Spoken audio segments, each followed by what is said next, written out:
Assalamu alaikum, this is Feroz from Pakistan. Now, today I will show you how to brute force in the Gmail account.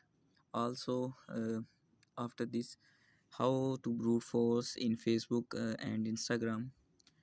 This video is only for educational based, like previous videos. First, we start say dog run. Welcome to the Saydog Framework console. For more information about this tool, just type help. ये tool जैसे ही हमारा run होगा तो आपने यहाँ पे type करना है शो पे एंड देन चले जाना है 5 पे। 5 पे जाने के बाद इससे पिछली वीडियो के अंदर आपने देखा था कि हमने एक वर्ड लिस्ट बनाई थी, ठीक है। अब यहाँ पर हम आते हैं जीमेल पे। सबसे पहले ईमेल टारगेट, वो ईमेल कौन सा है जिसके ऊपर आप ब्रूट फोर्स करना चाह रहे हैं। अब ईमेल टू टाइप्स के होते हैं, एक होता है सिंपल ईमेल और एक होता है email with 2 step verification authentic code. जो email 2 step verification authentic code है वो तो लगेगा है ही नहीं। फर्स्ट आपको क्लियर कर देता हूँ, क्योंकि वो लगेगा नहीं, क्योंकि गूगल ने उसे प्रोटेक्ट किया हुआ है।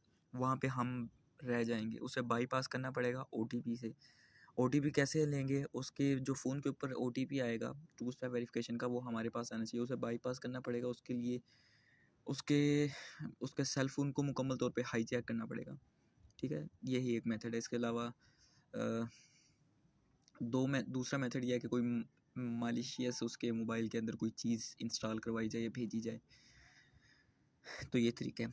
चलें, बाय द वे वो एडवांस लेवल की बातें हैं, एडवांस लेवल के अंदर हम सीखेंगे। यहाँ पे आ रहा है आपके पास इंस्टाग्राम टारगेट। इंस्टाग्राम टारगेट करने के लिए लेट्स सपोज मैं कोई भी जीमेल, दुनिया का कोई भी जीमेल मैं ले लेता हूँ। मैं जैसे कि यहाँ पे लेता हूँ अली,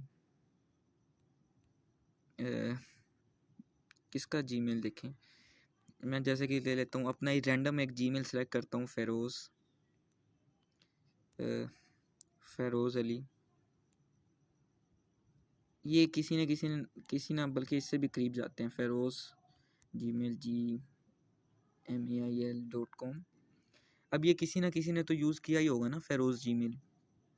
ये जो हमारे पास नज़र आ रहा है फ़ेरोज़ जीमेल, ये किसी ने तो यूज़ किया ही होगा, ठीक है।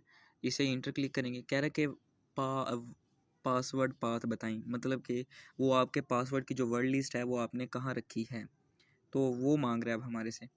अब वो यहाँ पर हम, ये क्या मसला हो गया। तो यहाँ पर हमसे वो पासवर्ड की पाथ मांग रहा है। उसके लिए आपने क्या करना है, प्ले स्टोर से इस सॉफ्टवेयर को डाउनलोड करना है जिसका नाम है ZARChiver। इसे ओपन करना है। ओपन करने के बाद आपको यहाँ पे नज़र आ रहा है डिवाइस सिमुलेटर। एक आप बार आप बिल्कुल इसे दबाते रहेंगे, बिल्कुल एंड पर आ जाएं, ठीक है। आपने वो वर्ड लिस्ट पहले तलाश करनी है। वो वर्ड लिस्ट, बल्कि पहले तो आपको बताऊँ वो वर्ड लिस्ट आपने रखी कहाँ पर है। यहाँ से मैं न्यू सेशन क्रिएट कर लेता हूँ, LS टाइप करता हूँ। LS टाइप करने के बाद लास्ट वीडियो के अंदर आपने देखा था कि वो मेरे इस कप नामी फ़ोल्डर के अंदर पड़ी थी, ठीक है। वो मेरे इस कप नामी फ़ोल्डर के अंदर पड़ी थी, तो मैं यहाँ से इसे बल्कि एग्जिट ही कर देता हूँ। और अब मैं चला जाता हूँ अपने फाइल्स के अंदर, इधर क्लिक करके टर्मक्स के अंदर। टर्मक्स के अंदर आ जाने के बाद यहाँ पे कप नामी फ़ोल्डर है, ये कप नामी फ़ोल्डर है। तो यहाँ पर feroz.txt की वो नाम से फ़ाइल है। तो यहाँ पे इसे मैं क्या करूँगा, इधर जाऊँगा 3 डॉट पे, इधर इसे करूँगा मूव टू। अब मूव टू करने के बाद आपने इसे मूव करके अपने एंड्रॉयड के अंदर ले आना है। यहाँ पे फ्रंट के ऊपर मैंने इसे फेंक लिया है, ठीक है। फ्रंट के ऊपर मैंने इसे फेंक लिया है। अब करना क्या है, आपने ZARChiver को, इसे इसका तो हमारा अब कोई काम नहीं है। ZARChiver को ऑन करना है, बल्कि फिर उसके बाद एंड पर आते रहे यहाँ से। यहाँ पे आपने सबसे पहले देखना है, ये है फॉरवर्ड स्लैश एक पाथ है। फॉरवर्ड स्लैश के बाद आगे हमारे पास आता है जी, फॉरवर्ड स्लैश के बाद हमारे पास आ रहा है स्टोरेज। अभी आपको दोबारा दिखाता हूँ। फॉरवर्ड स्लैश के बाद यहाँ पे आपके सामने आ रहा है वो पाथ, मतलब यहाँ तक पहुँचने का पाथ, यहाँ तक पहुँचने का पाथ। यहाँ से आपको मैं दिखाता हूँ। यहाँ तक अगर हमने आना है ना, यहाँ तक आना है, अगर इस फाइल तक पहुँचना है टर्मक्स के अंदर, तो पाथ हमें सेलेक्ट करना पड़ेगा।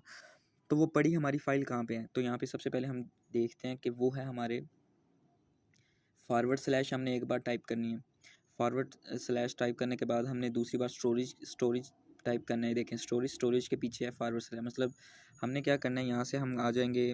अभी देख लेते हैं स्टोरेज कहाँ गया है। स्टोरेज, तो ये रहा स्टोरेज। देखें स्टोरेज के अंदर आगे, स्टोरेज के अंदर आने के बाद इमूलेटर के फ़ोल्डर के अंदर, इमूलेटर के फ़ोल्डर के बाद मेरी डायरेक्टरी के अंदर, तो डायरेक्टरी के अंदर यहाँ पे ये पाथ पड़ा है मेरा, ये फाइल पड़ी है मेरी। अब क्या करना है, यहाँ पे आना है फॉरवर्ड स्लैश के बाद हमारे पास क्या था, सबसे पहले मैंने फॉरवर्ड स्लैश सेलेक्ट की थी, फिर उसके बाद हमने सेलेक्ट करनी है storage, STORAGE storage, forward slash storage, फिर फॉरवर्ड स्लैश टाइप करनी है, फॉरवर्ड स्लैश, फिर उसके बाद आ रहा है इमूलेटेड, EMULATED। तो उसके बाद हमारे पास कौन सा पाथ आ रहा है देखें, स्टोरेज के बाद, स्टोरेज के अंदर आने के बाद इमूलेटेड के अंदर आने के बाद ज़ीरो आ रहा है, ज़ीरो के बाद वो फाइल मेरी यहाँ पे पड़ी है। तो अब मैं यहाँ पे क्या टाइप करूँगा, फॉरवर्ड स्लैश, फिर ज़ीरो के बाद टाइप करने के बाद फिर फॉरवर्ड स्लैश के बाद यहाँ पे, अब देखो ना हर एक कोई भी आप स्टोरेज ऑन कर रहे हो तो उसके बाद स्लैश आ रहा है पीछे बैकग्राउंड पे। तो फॉरवर्ड स्लैश के बाद आपने लिखना है feroz.txt, वही नाम लिखना है जो फाइल का नाम होगा। अब यहाँ पे हमारे नज़र आ रहा है feroz.txt, ये लिखने के बाद इंटर क्लिक कर देना। यहाँ पे आपको कहेगा list of words found on storage emulated zero feroz.txt file का नाम। अब यहाँ पे हमें कह रहे हैं ब्रूट फोर्स इज़ रनिंग, तो ब्रूट फोर्स जो है हमारा रन होना शुरू हो गया है। तो पहला पासवर्ड इसने क्या कि वो इनकरेक्ट है, मतलब कि वो गलत है, इसने ट्राई किया है तो वो गलत पासवर्ड लगा है, वो हुआ नहीं है। तो हम क्या करते हैं, यहाँ पे हमारा पासवर्ड जो है वो चेक करता रह रहा है। हम अगेन आते हैं इस फाइल के अंदर, इसे ओपन करते हैं। ओपन करने के बाद यहाँ पे आपके सामने आएगा, आप HTML व्यूवर कर लेना, वरना हाई ब्राउज़र क्रोम पे जाके कहीं से ओपन कर लेना। मैं HTML व्यूवर करूँगा। तो यहाँ पे नज़र आ रहा है हमें सबसे पहले 041219178 041219178, ठीक है। तो वो ये सारे पासवर्ड जो है यहाँ से वो ट्राई कर रहे हैं। 120, अब वो यहाँ तक पहुँच गए हैं, 120 यहाँ तक जो है वो पहुँच गए हैं। अब वो ये सारे पासवर्ड जो है ये चेक कर रहे हैं। फिर उसके बाद ये लगाएगा अली के नाम से 1990 91। तो इसी तरह से याद रखना, जो आपने वर्ड लिस्ट क्रिएट की थी वहाँ पर आपने जो है ये नाम सही लिखना है। मैंने तो जल्दबाजी में आपको समझाने के लिए जस्ट बताया कि इस तरह से आपने करना है, परफॉर्म करना है। तो ये आपको सिखाने का मतलब नहीं है कि आप हैकिंग कैसे करें, आपको बताने का मतलब है कि हैकिंग कैसे की जाती है आपके अकाउंट को एक्सेस करने के लिए, ठीक है। तो यहाँ पे ये सारे पासवर्ड फिर ये ट्राई करेगा। इनमें से अगर कोई पासवर्ड हुआ, हमें तो नहीं पता इनमें से कौन सा पासवर्ड है, जो पासवर्ड होगा वो यहाँ पर पासवर्ड इनकरेक्ट है, पासवर्ड करेक्ट करके आगे से ग्रीन लाइन में एक छोटा सा टिक दे देगा ये आपको। तो यहाँ पे अभी ट्राई कर रहे हैं, तो ये ट्राई करता रहेगा। तो इसे कहते हैं ब्रूट फोर्स करना। तो आज के लिए इतना ही, देखते रहें और सीखते रहें। कंट्रोल C करके आप एग्जिट करेंगे, देन EXIT करेंगे, देन फिर से कंट्रोल C करेंगे, EXIT करेंगे, देन फिर EXIT, कंट्रोल C, EXIT। तो आज के लिए इतना ही। और आई थिंक कि मेरे ख्याल से अब लास्ट क्लास थी, तो इसके अलावा मैं कोशिश करता हूँ अगर आपको फेसबुक की क्लास भी प्रोवाइड करूँ।